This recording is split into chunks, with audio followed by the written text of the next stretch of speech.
All right, guys, welcome to another episode of the Ignite Initiative. We have a special episode today. I have two partners of mine on, and it's gonna be really fun to talk about RAF, like in generally RAF, and some other topics as well. But welcome, John. Welcome, Mike. Thanks, Mike. Thank you, man. Yeah, of course. So, guys, like obviously we go way back. Obviously, John, you're my brother-in-law, business partner. Mike, you started as a shitty intern into the CEO of this gym, and it's been a long journey. But just starting it out, like it's crazy. Like we just hit our 10-year anniversary of RAF. The business is thriving, but if you were a fly in the wall in yesterday's meeting, you would think that we're probably like the shittiest gym in the world, because we're always expecting excellence and we're always pushing ourselves more and more. And that was my tone on yesterday's meeting for sure. And I think it will always be that way. And I think that's why we're here today. I think if we serviced 2,000 members in this gym, I think it would still be that way, because there's always areas to improve. And we do have to improve in certain areas. And, that's what got us to where we are right now. And, it continue to do that. So, yeah, I mean, that's basically the background of RAF. So, me and John, opened this up, I think it was 2015, right? 2015, yep. Knew how to train people. John was, John, give a little background about, where you came from in the training world before RAF. So, essentially, I started out as, just like Mike, as an intern, at a gym called Synergy, a local gym here in Franklin Square. And it's something that resonated with me, as I interned tremendously, because I actually love working out and exercising. And it was a part of my life every day growing up, and it started back with my parents. And I think I owe them a huge thank you, because they played a huge influence on, my lifestyle, and showing me that exercising is vital and it's crucial to have that. So I started as like you, Mike, as an intern at a gym called Synergy, local gym, and I started there, not knowing too much other than just exercising, and I had a mentor, and the mentor taught me a lot. He taught me how to actually really care, and really coach, clients, because realistically, when you train people, you're training them to change their lifestyles, and you sort of play the role of a doctor when you train people, Probably more important than a doctor. If that more important. You're more involved in their day-to-day life. For sure. Yeah. Unfortunately, yes. And it's unfortunate that, we're in an industry where a lot of, young people come into this field thinking that, it's a quick fix, it's easy to just, make money off of it. But what they really should understand is that, you're really in charge of someone's life, and you're in charge of their health. So essentially, it's something that I really, really fell in love with, because I feel that, a fulfilled life is a life that you give back to people. And I think, in the fitness world, when you genuinely care about someone in this world, you change their lifestyle for the best, and that's helping them with their health. Yeah. And I'll never forget. So, like, my senior year at Stony Brook, it's 2014 in the fall, in November, basically, right? And, listen, like, I'm not going to be one of those guys, I could have made it in the NFL, all that stuff. So, basically, I was definitely getting, scouts. I've talked to the Chargers, talked to a bunch of teams. They visited me. And, I decided to play my senior year, the last 5 games or 6 games with my foot broken like an idiot. I remember that. I'd get a shot in the ass. I'll go in on crutches, get a shot in the ass, get out there, play, and by like the fourth quarter, I was fucking dying, and I permanently damaged my foot. So I didn't have a chance to even do a pro day or anything like that. Maybe I would have got a camp invite, maybe. But whatever. Regardless, right? What I was going through my head. It's November. And I was graduating. I graduated early. I graduated December of my senior year, and John came to me with an idea of helping him out in the gym, and I'm like, what the fuck am I gonna do? Like in general, like I have no plan for my life at all, because all my life was football. And then when it came to that point, like I was getting an MRI at the end of the season, and the guy, you get an MRI, you get the MRI, you get the results later. The guy came out in the middle of the MRI, I was like, what the fuck did you do to your foot? And I was like, fuck, like this is not good. I could barely walk. And I was like, you know what, like what am I gonna do now? I can't play football. I was gonna coach, but I can't even fucking walk at this point. And I got a coaching offer actually out of college. And I was thinking about it, but I saw what they went through every single day to get paid like $30,000 a year, and they were literally there 24/7. And I was like, this is not. And moving different cities, like this is not what I want to do at all. And then John, we met like there was like 2 weeks left in my career probably in November, and asked him to help out at the gym. And I was like, you know what, like let's just do it together. Let's just go in and do it. Like I had nothing else to do. I had nothing else like lined up, and with help, with help from my dad too, like leading us and give us the opportunity. Right. 2 months later, we were open for business. It's crazy. Yeah. Crazy. That's pretty wild. We were open up January 4th of 2015. This is November of 14. So insane. Like obviously, like you had experience training clients. Right. I trained some athletes in college and high school. With help of my trainer. I had a little bit of experience. I mean, I did shadow my coach at Stony Brook too for a while, but like business wise, like nothing. Just like we were just kind of opened it up and we were going. We just went with the flow of it, honestly. And went with the flow, and then this kid walks in. I was like a college intern. I'm like, why the fuck do you want to intern at a gym? I literally walked in, saw the big RAF logo, and I'm like, does that stand for ready as fuck? And like honestly, I didn't even know gyms had interns. Like I don't know. We were a year into the business probably. I didn't know gyms had interns. Yeah, so all three of us, we didn't I was like, what the fuck are you gonna do? I'm like, you know what? Fuck it. Let's just use this kid and fucking get some shit out of it. Yeah. Let's get some work out of him and then see what happens. I'm so happy I was used. Used and abused. You're still used and abused. I'm still used and abused. Holy shit. No. So, but yeah, and then we sat down, and then after the internship, Do you remember that meeting? Not that really. We had? Not really. I remember it was downstairs, but I don't remember the details really. I do remember because I remember sitting down on that shitty little glass desk that you had in the round this, like makeshift, the bean shaped one. Yeah, yes. And we were in that little makeshift closet that we were about to play like 7 minutes in heaven or something. But I remember that only because of one little part that we like went into a conversation and you were asking me like, what do you want to do with your life? And like, I'm huge into cars. You guys know that. I have a detailing business. I went into detailing manufacturing for a little while. And I was planning on opening up like a full-on shop in the Bronx, so a buddy of mine.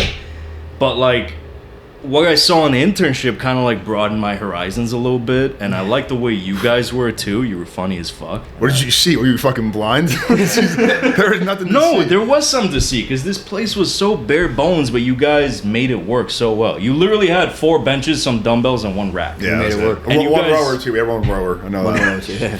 You still have that rower, actually. Yeah. But you guys made it work, and this place was packed every damn day, and people were loving it, and more people were coming in. So I was like, all right, if this canvas is so blank and people are so attracted to it, then imagine when you start filling in the canvas itself. Yeah. What if I could be a part of helping that canvas get painted and get more? And you were a huge part of it to this day. It's pretty crazy. Yeah, that's just a lesson. Wild. That's a lesson for a lot of like young business owners and gym owners or people that are ready to take the leap. Like nothing has to be perfect ever. Like it's just like we were so far from perfect. I think a lot of people wait till that perfect opportunity. We would have never started. No. Right? There was. We just learned on the fly and you just kind of go with it. I was just like. I remember the day before we opened, you were at, you came over, John. We were like looking at like, what are we gonna do for assessments and stuff like that. We watched the video, right?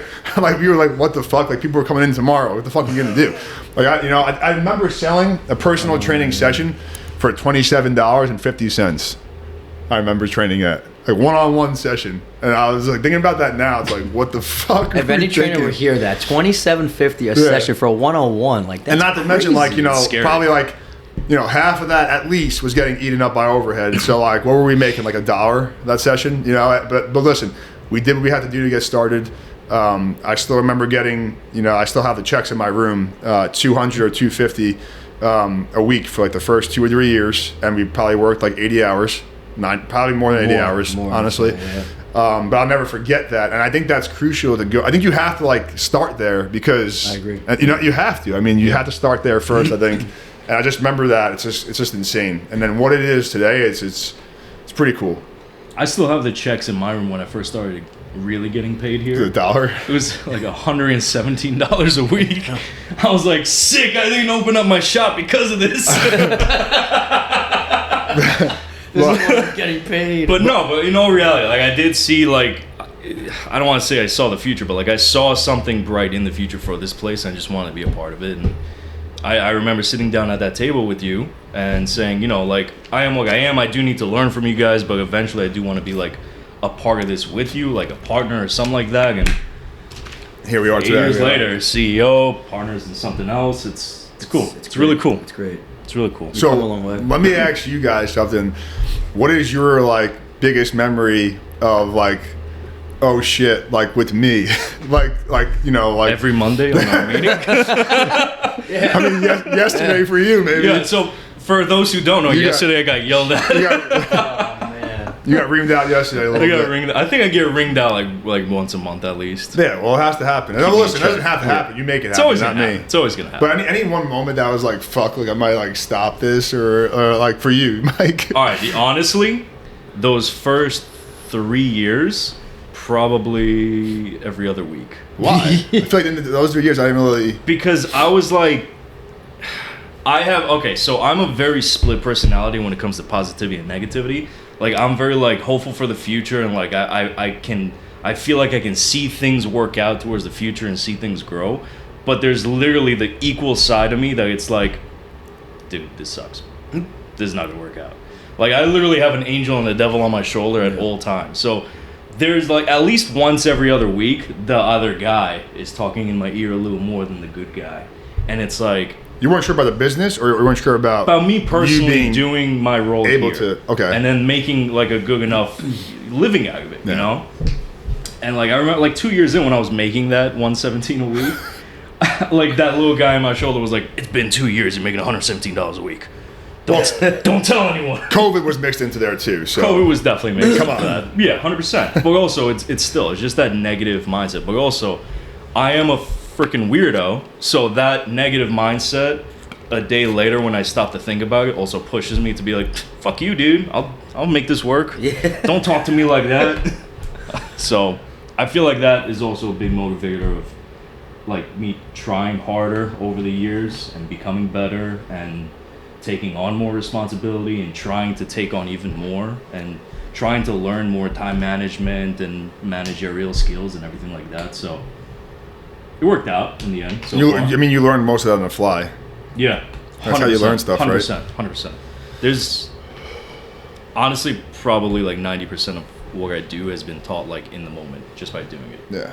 Like there's no, you go to as many seminars and watch as many videos and take as many exams as you want, but nothing's going to teach you like a in the moment just whatever. And if you fuck up, you fuck up. You got to take action. If you fuck up, you get yelled at a little bit. It's true, but and that's it. You keep moving. You become better. You don't fuck up again, and then you fuck something else up. We were just discussing this though. Like I am understanding maybe more recently than I was in the beginning, but I am more understanding of like mistakes and stuff like that though, for sure. And like it's gonna happen. Like let's just fucking find a way to move on from it, right? Right. John, what's one thing that you are most proud of RAF? Like, I know these are on the spot questions. Obviously, there's so many. Like what's like a proud thing that we do for others? Like what's like the most like what is it for you? I think I'm extremely proud of the fact that we built a great community where people can actually see that we genuinely care. And I've had countless people, tell us, and me specifically, that RAF is unlike any gym that I've ever been to before. And it's simply because we bring that family type atmosphere, where we care for every individual that walks through that door. We want to see every individual, succeed, and we want to see them change their lifestyle for the best. Yeah. You know what I mean? I think I'm super, super proud of the fact that we've built that community here, and we continue to build it and influence more people outside of our community. For sure. And there's no blueprint to it either, right? It's just like, if I had to like we did do it again with, Necsutu, but still, it's like, if we had to do it again, it's like, there's so many variables that happen. So it's like, there's no like wrong or right. Just one thing though, like I was talking to a gym owner last week, and he was kind of like, our clients come, they pay us, and I don't want to hear so much about their personal lives and all that stuff. I always want to kind of just, be on, like, look, like, like whatever you want to do, that's fine. I'm not going to tell you how you run your business, but I'm going to tell you that, you know, you have to actually care about people 100%. and how they're getting better. Because like fitness is a whole thing, right? It's not just like one, it's not just working out. It's everything, right? Your mental, everything. So like, if you don't truly care about people and getting them better, I think that's one thing that we all have in common. Everybody on the staff does, right? If you don't truly care about people, you're not going to. Your business isn't going to. It's not going to thrive. It's going to fold. It's going to fold. You can't be counting dollars. That's for sure. You know, the counting dollar stuff. You know, now it's more about like, okay, I want to make sure we have enough in the payroll to pay everybody and make sure everybody's taken care of. Like that's what we're really worried about, really now, if anything, right? It's not about like how can we help as many people as possible in our community. And you know, grow our staff and grow our team. Well, it's basically. Also we're at a point in like society too where people can genuinely feel genuinity. Yeah. So it's like if you really do care about your members becoming the best they can be, they'll feel that and they'll be happy to pay you. If you really care about your employees and you try to help them with stuff that they need and they want, they will go above and beyond for you. And I feel like that is kind of the secret of just making a great business. Yeah, and as tough as we are, like, you know, John and I are on people, and, you know, I think maybe sometimes I'm a little bit tougher, I guess, on people, but, like, you still understand, that I definitely care about you guys. Yeah.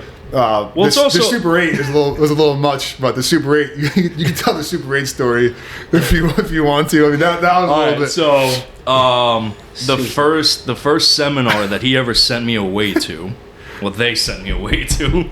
I'm blaming this on you too, just so you know. There was some nice hotels in the area. There were some decent, okay hotels like 5 minutes away also.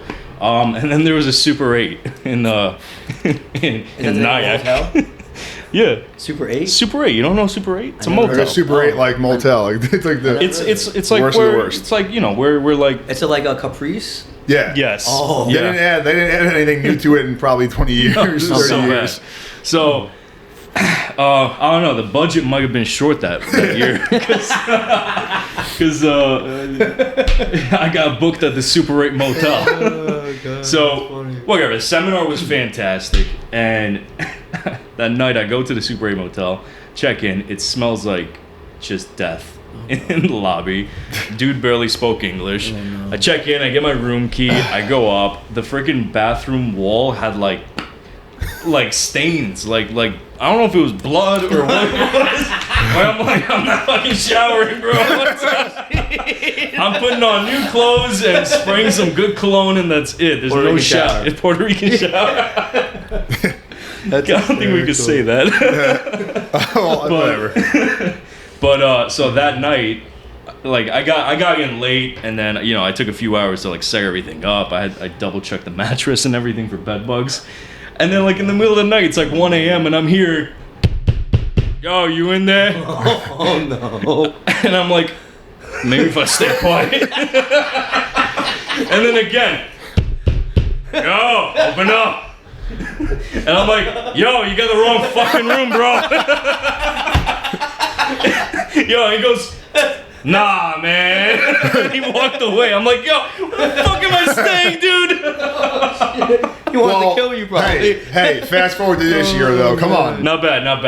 You got extra legroom seats? No. I think you got that. So fast forward from this year, we flew back from a seminar in Arizona. I got a first class ticket on the way back. It was and you drove a Cadillac. Drove a Cadillac. Escalade. Nice Escalade. It was not drove a Tesla.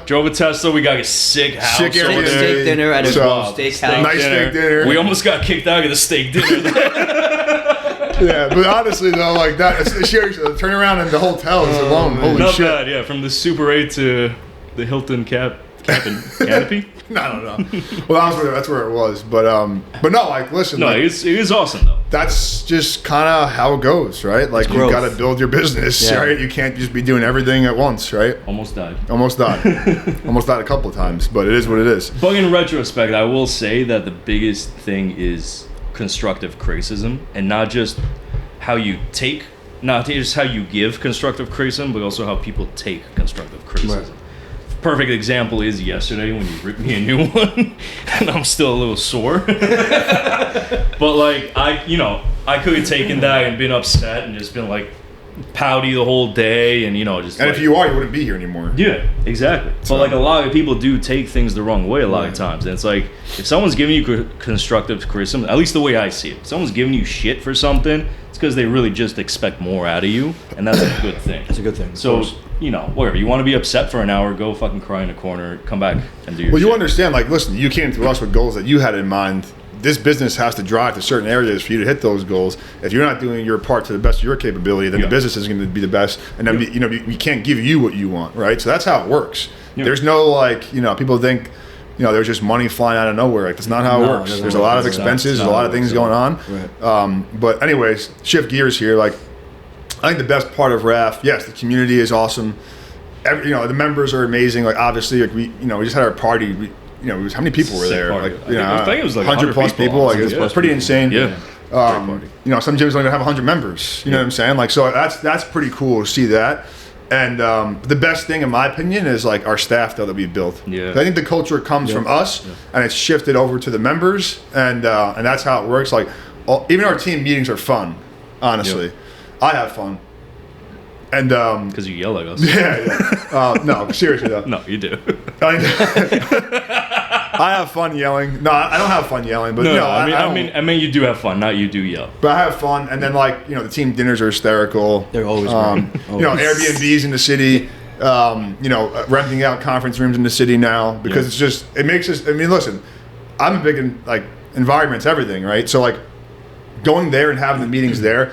We're not just some average gym that just we're gonna have a meeting with a whiteboard. No, we're gonna go to an executive office and have a meeting there because we're a real business, right? I mean, you fucked that up this year because you got we were all set for our end of the year meeting on a 44th floor in New York City overlooking the Empire State and the whole Christmas area, and then Mike was sick the morning of, so we canceled it. You were sick too. 2 of our members couldn't come anyways. It was. But it would have been nice, and we'll do that. We'll do that in the summer. So we'll have that planned for them. I mean, I did save you a nice bill though, so. Yeah, but we still spent it elsewhere, so it doesn't matter. Well, that's your problem. Yeah. So I mean, look, but again, staff is the best part about it, in my opinion, and I, as much removed people think I'm not removed at all because we're always talking and communicating about this stuff and we're always putting our input into it. Yep. And I love that part of it really a lot. Yeah, it's true. It's true. You're removed, but you're involved, and not just oh hey, how we doing? Okay, good. But you're involved in the day to day, and I feel also as a business owner, don't you kind of want to be? I mean, absolutely. For sure. You want to. It's it's a party at this point. Yeah. So. I think we can let this be known publicly. The end of the year meeting that we had in the end of December. Our main focus of this year. We're not done improving. We want to improve our product. Listen, a product can get stale over time too. Especially in the service industry, right? It's very hard to keep that product top notch. Our focus this year, and I'm excited to attack this with you guys, is let's create the best fucking product and just, we already have it, I think, but let's improve it and get it better and better and better. How can we, coach people better? How can we just, get people to grasp things better? So that's our main focus, and I'm excited about that this year. Yeah, me too. I'm pretty stoked, honestly. RAF has been up for 10 years, and every year we've gotten better and better. Yeah. And, it's a testament to, everyone in our team, because we all have that work ethic that, we want to go out and we want to, make, the gym better because we believe in what we do here, each and every one of us. And I think each of us has that work ethic that really makes RAF succeed and RAF grow every year. Yeah, it does. Yeah, and one thing we always said to lead off meetings is nobody in the room is as important as anybody else. And that's what we really believe in as a staff. I really don't think that I'm more important than you, Erin, Christine, Frankie, Jay, anybody, Annie, doesn't matter, right? Kenny, everybody has their part in this business, and they're all a part of it, of our success. And we have such an incredible, hardworking staff. And I don't know what it is. Are we blessed, or we created that / blessed? I don't know. I'm not sure, but I think it's a mix of both, Mike. To be honest, yeah. I think the fact that we're family oriented. Yeah. I think that really adds a lot for sure. And I also think that because we have such good work ethics, where we're very self-driven and we have that will to make RAF better and just to work hard always in life. Yep. I think because of those two things, I think that's what led us to develop a great staff. Like having Mike and Frankie and Christine and everyone else. They all contribute and they all work hard. And I think because they've seen us and they saw how we built RAF in 10 years. Yeah, and I have I talk with some people, like they're having a hard time like getting coaches and getting trainers. Like I could relate for like next four sometimes, like we want to always scout more people out, but like for RAF it's like, we have too many people. Like I don't know where to put some. I don't know where to put people sometimes. Like we have people like waiting to almost work here. Like it's like it's kind of crazy. Yeah, it's great. We created our own searches for people. Like we don't have to. We let people kind of come to us, which I think is a great thing because people want to be a part of this. Yeah, we let the reputation speak for itself. Yeah, and absolutely. And it also goes the other way too. I feel like when some people were here that didn't exactly vibrate on the same level that we do, they're not here anymore. They kind of just weed themselves out. Yeah, it's true. Exactly. Yep. It's crazy, but it's like the dynamics of like the entire staff alone, like you and me, we'll fucking like we just crack up the whole day and then we'll go at it and be angry at each other for an hour and then we hug it out 5 minutes later. And it's exactly. That's like very rare to find in a workplace. Very rare. And it's well, we always know it's never personal. It's about the business, right? Exactly. Yep. It's the truth. But like somebody's asking me what about like your job posting? I'm like, I never put up a job posting for RAF once in my life. I'm sorry, I can't relate. I'm sorry, we don't have to do that. I think you have to build it within.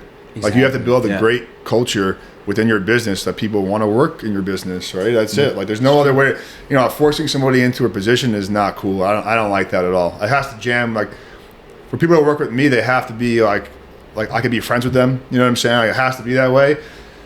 When people think they're above their people, it's just doesn't flow. Doesn't flow right. I agree. Yeah. And also as an employee, you feel that too. Yeah. When someone looks at you and they feel like they're above you, without even saying it, we'll feel that. So and it's absolutely that will push us away on its own. For sure. So what else, RAF wise? What else what do you think? We can, besides the product, where else can we improve this year besides the product? I know one other area that I want to improve on, and it kind of starts with me. But let me hear what you got to say. Or you? You want to go first, Mike? You go first. So I think one area of improvement that, this is something that we should always be improving it on is our coaching abilities. Yeah. I think we should be able to be willing to learn different coaching styles, different coaching techniques, so that way we could implement it to those people, that come in through our doors, and I feel you as a coach or us as a coach, we should never stop learning. Yeah. We should always strive to be 1% better in learning, just to make our community better and to, make our members better. So I feel that one area, and I strongly believe that we're going to do it this year, going forward, is improving our coaching and just getting better at that to, improve our members and help them better. I'll say what I'm. So you look a little lost right now, so I don't want to put you on the spot. I know. You go if you want to. I mean, no, go. Honestly, I think there's key parts of our roles that we should I'm not going to say share, but teach down to the rest of the staff also. Like we have some people on our staff that don't do calls at all, and then there's a select few of us that are assigned that in our roles. I think we should share that with the people that don't. And that's just one example, obviously. But I think that's going to help everybody grow. And, it's also going to help us in a pinch too. God forbid, you and me are sick at the same time. Christine's out, Frankie's sanitation. Who's going to make calls in the morning? I'll make it work. That shit. I'll make it work. I'll make it work. I'll make it work. But that's just one little example. And I feel like that could be stretched across almost everything we do in our role. Well, I think overall, it kind of alludes to both of those points, is communication. Yeah. On the staff, to the members as well, but communication across our staff. And I think that's the key of building your business and really hitting that next level is there's got to be clear communication across the board. Something that's not easy. We're still working on it. And then just what Dan says, hungry, humble, and committed. We have to be I think we always live by that. We're always hungry for more. Yeah. We're always humbled. We're never talking about how good the business is. I mean, listen, it's a great business, but like we're not like bragging about it, right? We could brag a lot more if we wanted to, and then we're always ready to like for more, right? There's got to be more, and you know, I'm excited what the future holds. I mean, 10 years down, I was thinking the other day, like, you know, I'm 32. I don't know, like 52 maybe. I don't know. Like I don't know. Like I don't know how, like 20 more years, 30 more years. I don't know. It could probably go on forever. Maybe it'll go on forever. We'll pass it down. Yeah. You know, and so maybe That's exactly what I want. Maybe it's gonna be passed down. Maybe, you know, maybe it'll be sold. But I don't know. I don't think a RAF couldn't be sold as like a somebody else take it over. It's the people inside of it that are special. So it can't be like, hey, take this. It won't be the same. It won't be. You can try. They'll leave. They'll leave. Yeah, you can try. Don't, you know, you're hurting our evaluation right now. But you know, people could try, but I don't think it'll be the same. So, you know, we'll see when that time comes. I don't know what the future holds, but you know, we always flirting with like, you know, another location. Like, you know, look, and I always tell you guys, like, it's on you guys and the staff, like you and like, you know, whoever, Frankie, Christine, like, you guys want to do it, like we're down to try it out and do it. So 100%. Like, you know, we'll see what the future holds, but yeah, guys, thanks for coming on, and to more success for RAF. It was awesome. Yep. Awesome. Awesome. Yeah.